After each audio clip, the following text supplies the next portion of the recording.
Hello learners, welcome back to CMA Junction. In this video, we are going to see the previous 5 attempts question paper of Law and Ethics, that is paper number 6 of CMA Inter.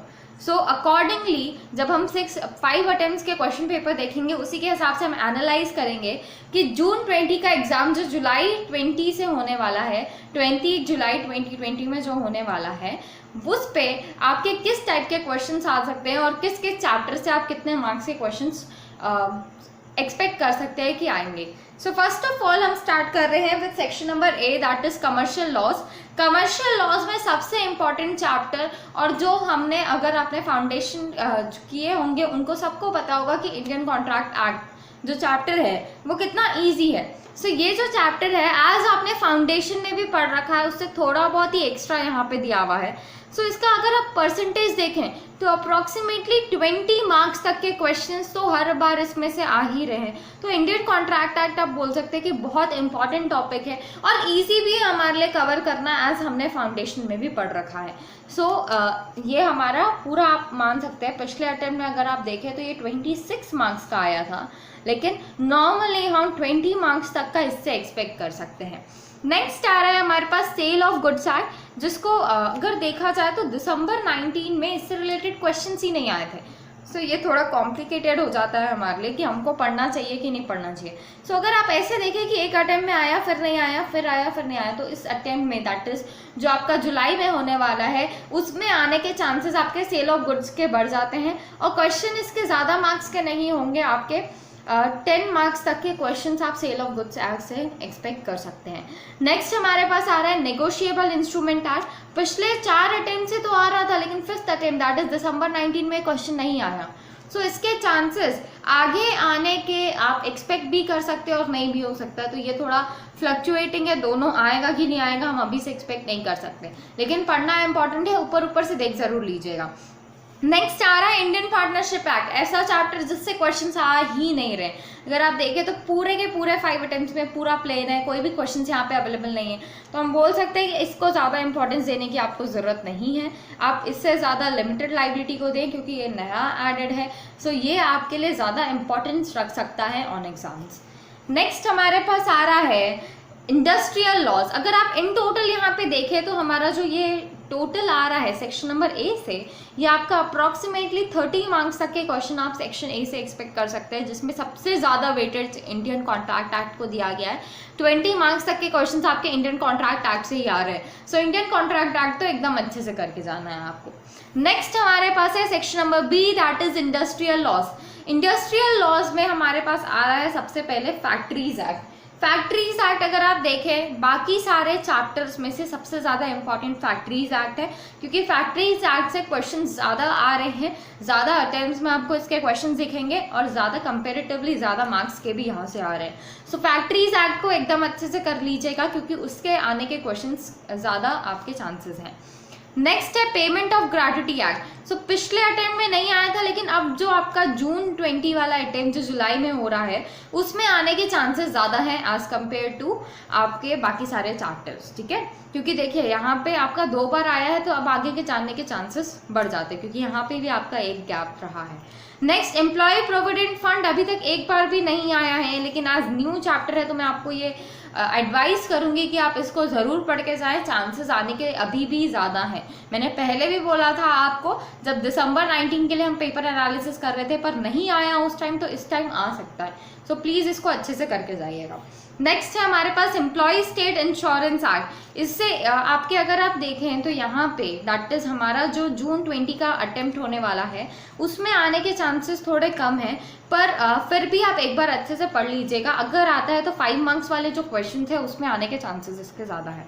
Next हमारे पास है payment of bonus act. देखा जाए तो एक attempt आ रहा है, फिर 2 अटेम्प्ट नहीं आ रहा है, फिर एक अटेम्प्ट आ रहा है, फिर 2 अटेम्प्ट नहीं आ रहा है. सो आप ये एक्सपेक्ट कर सकते हैं कि इस बार जो हमारा जून 20 का एग्जाम होने वाला है उस पे ये पेमेंट ऑफ बोनस एक्ट के क्वेश्चंस नहीं आएंगे. सो पढ़ जरूर लीजिएगा, लेकिन ऊपर ऊपर से एक बार देख लीजिएगा. ठीक है, नेक्स्ट हमारे पास आ रहा है minimum wages act. Minimum wages act, payment of wages act, pension fund, ये तीनों से पिछले अटेम्प्ट में क्वेश्चन नहीं आए हैं. ठीक है, लेकिन इनके पिछले अटेम्प्ट्स में क्वेश्चन आते रहे हैं. सो आप ये एक्सपेक्ट कर सकते हैं. देखा जाए तो पेमेंट ऑफ वेजेस एक्ट पिछले 4 अटेम्प्ट से नहीं आ रहा है। सो ये आने के चांसेस थोड़े कम हो जा सकते हैं अभी भी, लेकिन आपको पेंशन फंड और मिनिमम वेजेस एक्ट को अच्छे से कर लेना है। नेक्स्ट हमारे पास आता है सबसे important topic, that is companies act, जिससे 35 मार्क्स के क्वेश्चन हर अटेम्प्ट में आ रहे हैं। हर अटेम्प्ट में आप देख लीजिए यहाँ से लेके यहाँ तक सब जगह आपको 35 मार्क्स का इन टोटल आता ही आता है, कोई इसमें चेंज नहीं है। 35 मार्क्स आएगा मतलब आएगा आपका कंपनीज एक्ट से। तो कंपनीज एक्ट एक ऐसा टॉपिक है जिसको आपको पूरा अच्छे से करके जाना है, एकदम थरोली, ताकि आप अच्छे से एग्जाम दे पाए यहाँ पे। नेक्स्ट आता है business ethics, easiest topic, 15 marks तक के क्वेश्चन हर बार इसमें से आ रहे हैं। तो ये जो आपका है बिजनेस एथिक्स, उसको अच्छे से कर लीजिएगा, ठीक है। सो आई होप क्लियर हुआ हो कि किस किस तरीके से हमको करना है। सबसे पहले इम्पोर्टेंस अब देना है आपको कंपनीज एक्ट का। नेक्स्ट हमारा आता है इंडियन कॉन्ट्रैक्ट एक्ट, जिसको आपको इम्पोर्टेंस देनी है, और उसके बाद आप दीजिएगा इम्पोर्टेंस हमारा बिजनेस एथिक्स को। तो मैं आपको नंबर वाइज यहाँ पे बता देती हूँ, कंपनीज एक्ट, नेक्स्ट आप जाएंगे इंडियन कॉन्ट्रैक्ट एक्ट में, थर्ड आपको करना है बिजनेस एथिक्स, एंड नेक्स्ट आप प्रेफर कीजिएगा sale of goods act and LLP। So fourth number पे हमको ये सारी चीज़ें करनी है। फिफ्थ में आप आ जाइएगा फैक्ट्रीज एक्ट में, और उसके बाद जो छोटे मोटे चैप्टर्स बचे हैं उसको आप एक बार अच्छे से रिवाइज कर लीजिएगा, ठीक है। सो आई होप आपको क्लियर हुआ हो, मार्क्स वेटेड सब अच्छे से समझ आ गया हो कि किस तरीके से क्वेश्चंस आ रहे हैं। सो मैं एक चीज़ आपको बता दूं, जो क्वेश्चंस मैं यहाँ पे डिस्कस कर रही हूँ वो सिर्फ आपके जो लेंदी क्वेश्चंस आते हैं 15 मार्क्स के 7 क्वेश्चन, जिसमें से आपको एनी 5 करने होते हैं, वो क्वेश्चंस हम यहाँ पे डिस्कस कर रहे हैं। नेक्स्ट आता है हमारे पास कि कौन कौन से चैप्टर से कौन कौन से क्वेश्चंस आए हैं वो डिस्कस करना। सो हम देख रहे हैं यहाँ पे दिसंबर 19 में अगर आप देखें तो यहाँ पे देखिए हमारा फर्स्ट आया है कॉन्ट्रैक्चुअल रिलेशनशिप बिटवीन पार्टनर्स, और एक क्वेश्चन आया है compensation of voluntary services. First question हमेशा इंडियन कॉन्ट्रैक्ट एक्ट का रहा है, और पिछले दैट इज जून 19 के अटेम्प्ट में देखें तो एक क्वेश्चन इंडियन कॉन्ट्रैक्ट एक्ट का, एक question sale of goods act का रहा है। सो ये मार्क्स डिस्ट्रीब्यूशन के हिसाब से रहता है। यहाँ पे अगर आप ये दोनों क्वेश्चन देखें, ये 10 मार्क्स का, ये 5 मार्क्स का था, और यहाँ पे ये 6 मार्क्स और 9 मार्क्स का क्वेश्चन इस तरीके से आए। बाकी पिछले अटेम्प्ट में आप देखें तो पूरा जो फर्स्ट क्वेश्चन रहता है हमारा वो पूरा इंडियन कॉन्ट्रैक्ट एक्ट से ही आता है। तो इंडियन कॉन्ट्रैक्ट एक्ट से आप समझ सकते हैं कि कितना इंपॉर्टेंट है। नेक्स्ट देखिए यहाँ पे आपसे माइनर से रिलेटेड पूछा, फिर क्वासी कॉन्ट्रैक्ट एजेंसी से रिलेटेड पूछा गया, agent personally liable related question पूछे गए, legal proceeding on void agreements, minor agreement and section number 27 of contract act. So हर बार इससे क्वेश्चन देखे जाए तो आप हर एक क्वेश्चन देख सकते हैं, हर एक अलग अलग है। सो आपको अगर इंडियन कॉन्ट्रैक्ट एक्ट करना है तो पूरा का पूरा इंडियन कॉन्ट्रैक्ट एक्ट अच्छे से पढ़ना पड़ेगा, तभी आप क्वेश्चन अटेम्प्ट कर पाएंगे, क्योंकि इसमें ऐसा नहीं कि एक ही क्वेश्चन को हर बार रिपीट किया जा रहा है। हर बार आपसे अलग अलग टाइप के क्वेश्चन पूछे जा रहे हैं, तो हर एक topic related to Indian contract act आपको अच्छे से करके जाना है। सिर्फ एक ही चीज यहाँ पे आपका रिपीट हो रहा है, दैट इज माइनर का एग्रीमेंट। माइनर का 3 बार आपको पूछा गया है। सो माइनर एग्रीमेंट एक इंपॉर्टेंट टॉपिक है, उसको अच्छे से कर लीजिएगा, ठीक है। नेक्स्ट हमारे पास आ रहा है sale of goods act. Sale of goods act से भी आपके क्वेश्चन जो हैं हर बार अलग अलग टाइप के क्वेश्चन पूछे जा रहे हैं, क्योंकि सिर्फ अगर हम देखें, हम पिछले 5 अटेम्प्ट में देख रहे हैं जिसमें से सिर्फ 4 क्वेश्चन आपके आए हैं। सो आपका अलग अलग आना ज़रूरी है, क्योंकि सिर्फ 4 क्वेश्चन अगर वो दिए हैं अभी तक, तो अलग अलग क्वेश्चन आएंगे ही आएंगे। सो आगे भी आप एक्सपेक्ट कर सकते हैं कि क्वेश्चन इनसे अलग ही आए, इनसे रिलेटेड नहीं होंगे, ठीक है। नेक्स्ट हमारे पास आ रहा है negotiable instrument. Negotiable instrument act से पिछले अटेम्प्ट में क्वेश्चन नहीं आया था, लेकिन उसके पिछले में चारों अटेम्प्ट में क्वेश्चन आ रहे हैं। और बिल ऑफ एक्सचेंज से पूछा गया है, चेक से रिलेटेड, अकोमोडेशन से रिलेटेड एंड फ्रॉड से रिलेटेड क्वेश्चन पूछा गया है। हर एक टॉपिक अलग अलग है। हमने जब फाइनेंशियल अकाउंटिंग का एनालिसिस किया था, वहाँ पे हमने देखा कि कई सारे क्वेश्चंस आपके सिमिलर आते हैं, सिमिलर टाइप ऑफ आते हैं, लेकिन जब हम लॉ एंड एथिक्स देख रहे हैं वहाँ पे आप एक्सपेक्ट कर सकते हैं कि क्वेश्चंस जो है कंपेरेटिवली सिमिलर नहीं आने वाले हैं, वो ज़्यादातर हर बार आपके अलग अलग टॉपिक से आने वाले हैं, क्योंकि पूरा थ्योरी है आपका, ठीक है।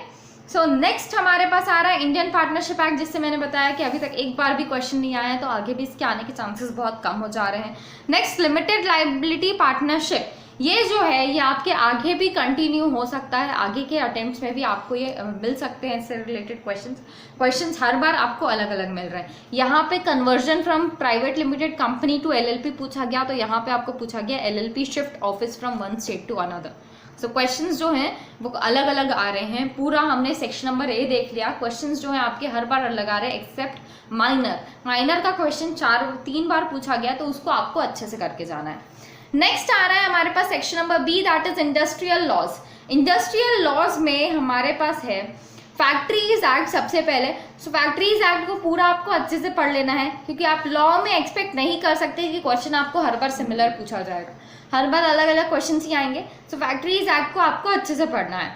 नेक्स्ट आ रहा है हमारे पास पेमेंट ऑफ ग्रेजुटी एक्ट। सो अगर सेक्शन नंबर बी की बात करें तो सेक्शन नंबर बी में आपको फर्स्ट इंपॉर्टेंस देना है फैक्ट्रीज एक्ट को। नेक्स्ट आप दीजिएगा यहाँ पे इंपॉर्टेंस हमारे एम्प्लॉयज स्टेट इंश्योरेंस एक्ट को। नेक्स्ट हमारे पास है पेमेंट ऑफ वेजेस एक्ट।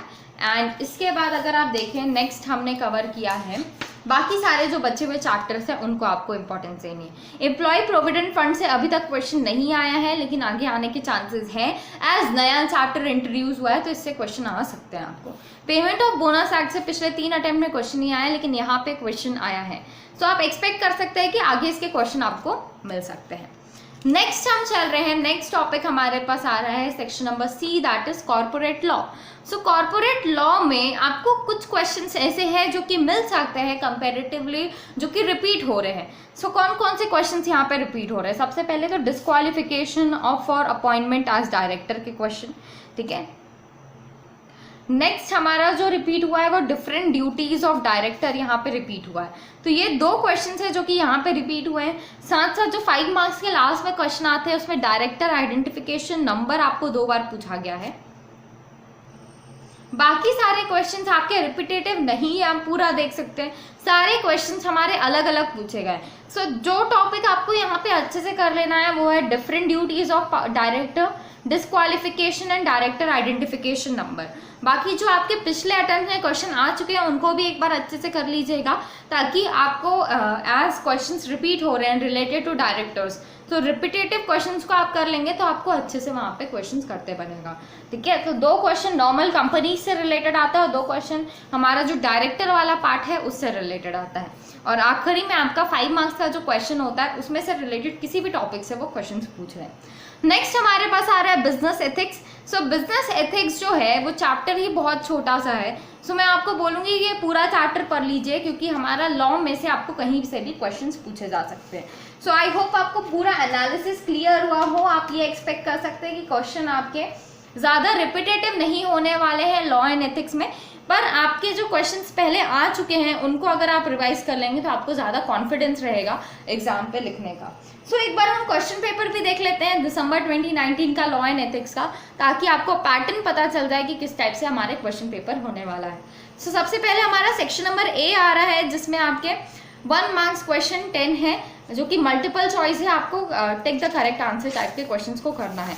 इनका पूरा हमने मल्टीपल चॉइस का एक वीडियो भी बना के रखा है, वहाँ से आप देख सकते हैं। हमने पूरा डिस्कस किया था कि मल्टीपल चॉइस में कैसे आंसर्स क्या क्या आपके आएंगे, ठीक है। फिर हमारे पास हमने डिस्कस की, देखिए ये हमारे पास मैचिंग कॉलम जो कि 5 मार्क्स का आपका आएगा, ट्रू फॉल्स 5 मार्क्स का, and next fill in the blanks 5 marks का। टोटल अगर आप देखें तो आपने यहाँ तक अगर आप अच्छे से कर लेते हैं तो फुल 25 मार्क्स आप यहाँ पे अच्छे से अचीव कर सकते हैं। नेक्स्ट आता है सेक्शन नंबर बी, जहाँ पे 2 to 8 क्वेश्चन होंगे और 15 मार्क्स ईच रहेगा। आपको एनी 5 करना है। 7 क्वेश्चन है जिसमें से आपको एनी 5 अटेम्प्ट करना होता है। First question related to contractual relationship of partners है, ये कॉन्ट्रैक्ट एक्ट से रिलेटेड है, और दूसरा क्वेश्चन भी आपका कॉन्ट्रैक्ट एक्ट से रिलेटेड है। जो सेकंड क्वेश्चन है उसके अंदर 2 क्वेश्चन है, दोनों कॉन्ट्रैक्ट एक्ट से ही रिलेटेड है। नॉर्मली आपको लॉ के पेपर में हर एक क्वेश्चन के अंदर 2 क्वेश्चन ही मिलेंगे, तो वही यहाँ पे दिया हुआ है। नेक्स्ट देखिए, नेक्स्ट में भी 2 क्वेश्चन है, ये LLP से रिलेटेड है, और दूसरा क्वेश्चन आपका रिलेटेड टू कॉन्ट्रैक्ट एक्ट है। नेक्स्ट फैक्ट्रीज एक्ट से रिलेटेड क्वेश्चन है, एम्प्लॉयज स्टेट इंश्योरेंस एक्ट से रिलेटेड क्वेश्चन है, 8 मार्क्स और 7 मार्क्स ईच। नेक्स्ट हमारे पास कंपनीज एक्ट से रिलेटेड 5th वाला क्वेश्चन और 6th वाला क्वेश्चन। 6th आपका डायरेक्टर से रिलेटेड है, 5th आपका कंपनीज से रिलेटेड है। नेक्स्ट हमारा ये एथिक्स से रिलेटेड एक क्वेश्चन यहाँ पे पूछा गया है, और एथिक्स से रिलेटेड एक क्वेश्चन यहाँ पे है। ये बोनस एक्ट से रिलेटेड क्वेश्चन है, मिस रिप्रेजेंटेशन आपका कॉन्ट्रैक्ट एक्ट से है, डायरेक्टर आइडेंटिफिकेशन कंपनीज से है, और डिपेंडेंट आपका है फैक्ट्रीज एक्ट के अंदर। सो इस तरीके से पूरा हमारा पेपर को डिवाइड किया गया है। अगर ऐसे देखें आप, अगर पहले से ही पेपर एक बार देख लेते हैं तो आपको पेपर सॉल्व करने में बहुत ईजी पड़ता है। सो आई होप आपके लिए पूरा हेल्पफुल रहा हो। हमने जो लॉ एंड एथिक्स का ये जो चार्ट देखा है, एनालिसिस किया है प्रीवियस 5 अटेम्प्ट्स का, इसका मैं आपको पीडीएफ प्रोवाइड कर दूंगी हमारे टेलीग्राम चैनल पे। लिंक मैं आपको नीचे डिस्क्रिप्शन में प्रोवाइड कर दूंगी, आप वहाँ से टेलीग्राम चैनल पे जाके वहाँ से डाउनलोड कर सकते हैं।